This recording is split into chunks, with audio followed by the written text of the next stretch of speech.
بسم اللہ الرحمن الرحیم۔ السلام علیکم ورحمۃ اللہ وبرکاتہ۔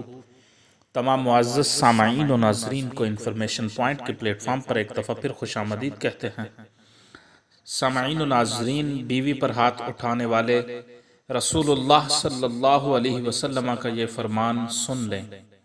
سنن ابو داؤد میں حدیث پاک مروی ہے کہ رسول اللہ صلی اللہ علیہ وسلم نے ارشاد فرمایا، اپنی بیویوں کو مارنے والے اچھے لوگ نہیں ہیں۔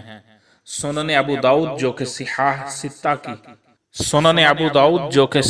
ستہ میں سے ہے، حدیث کی صحیح 6 ترین کتابوں میں سے ایک کتاب ہے۔